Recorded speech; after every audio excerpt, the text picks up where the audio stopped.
On connaît tous les grands massifs des Alpes, mais leur délimitation est souvent confuse.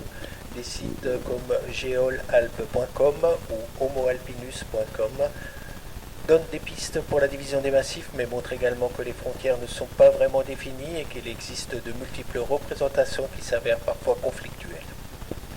La division que je détaille ici est une représentation classique se basant sur l'aspect naturel de l'hydrographie et de l'orographie.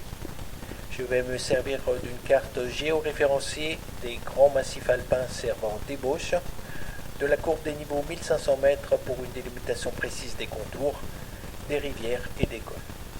Le but de cette étude est d'obtenir un fichier de forme polygonale qui pourrait être lu par un logiciel SIG, système d'information géographique tel que QGIS ou OSM. Pour la première étape, on va importer une carte des massifs alpins au format image et la géoréférencer par la commande Digitizing Tools, qui est une extension QGIS donnant accès à une série de boutons servant à ajuster la carte au mieux dans le référentiel.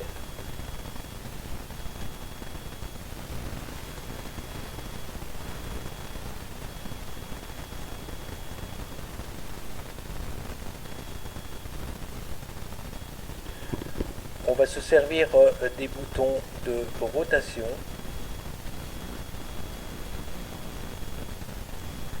de déplacement,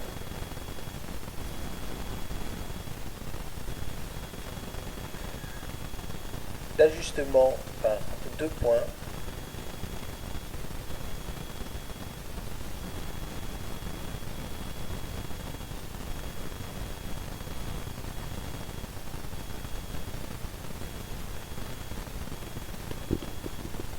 pour superposer la carte au mieux par transparence.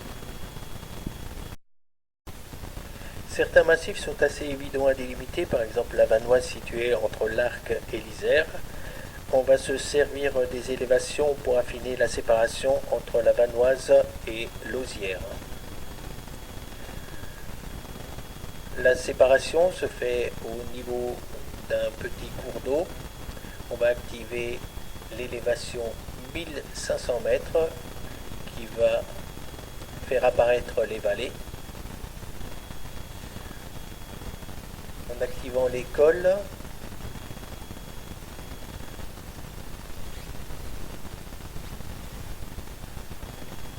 on voit que la séparation passe par le col de la Madeleine. On va maintenant créer une nouvelle couche vectorielle de type polygone qui contiendra le contour des différents massifs.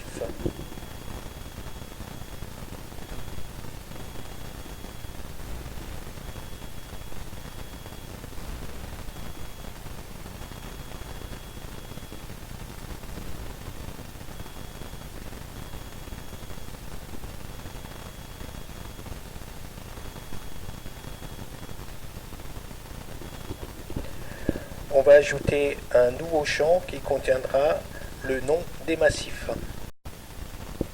On est maintenant prêt pour tracer notre premier massif, la Vanoise.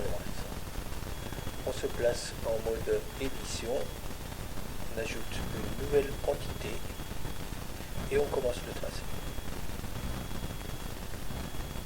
En dessous de 1500 mètres, le tracé peut être assez grossier car c'est la limite contour 1500 qui permettra de délimiter le massif. Au-dessus de 1500 mètres, le tracé doit être plus précis et suivre la rivière.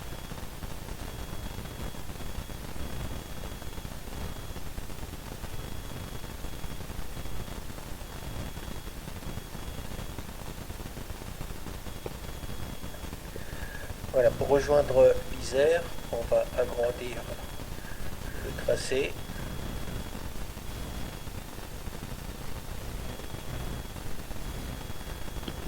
On va activer les cols. On voit que le tracé passe par le col des Fours. Voilà, pour rejoindre la vallée près de l'Isère. On va rejoindre la rivière et on va continuer le tracé.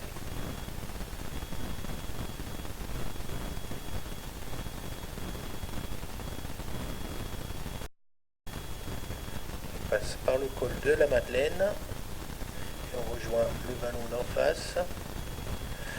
Voilà, le tracé est maintenant terminé. Pour affiner les contours, on va sectionner ébauche vanoise à la cote 1500 mètres.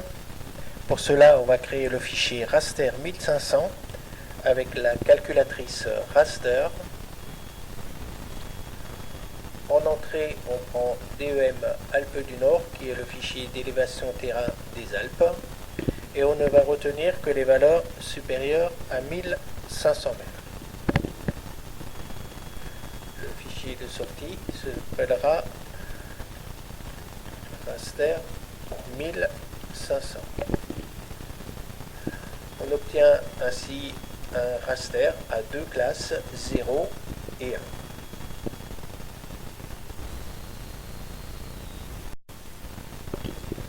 Pour découper la vanoise à la cote 1500 mètres, on va utiliser la commande raster extraction.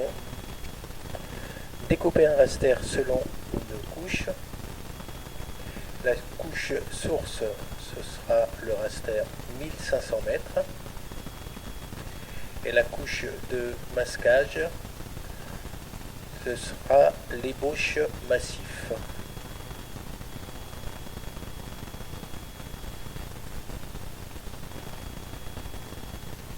Et on exécute. Le raster découpé contient deux séries de valeurs 0 et 1. 1 correspond aux altitudes supérieures à 1500 mètres. On va maintenant vectoriser cette couche par la commande raster conversion polygoniser.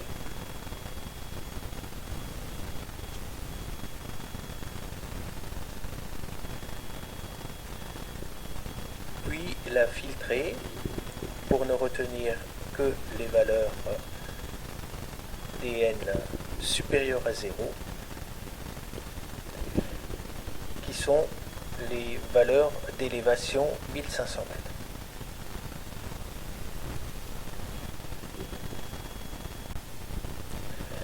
L'opération est terminée, la vanoise est isolée. On va vérifier le résultat en 3 dimensions par la commande QGIS to 3GS.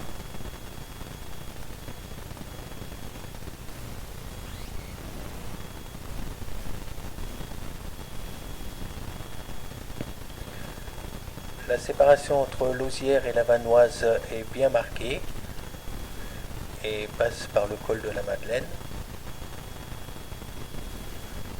De l'autre côté, entre l'Arc et l'Isère, on passe par le col des Fours. Voilà, j'ai activé tous les massifs. Parmi les Alpes du Sud, on a le Mercantour, le Chambéron, le Lard, les Trois Évêchés, le Préalpes de Digne, Beauchesne. Pour un rapport plus détaillé de la procédure ou pour télécharger les fichiers de contour des massifs, rendez-vous sur niveau06.knobuntu.fr, section technique.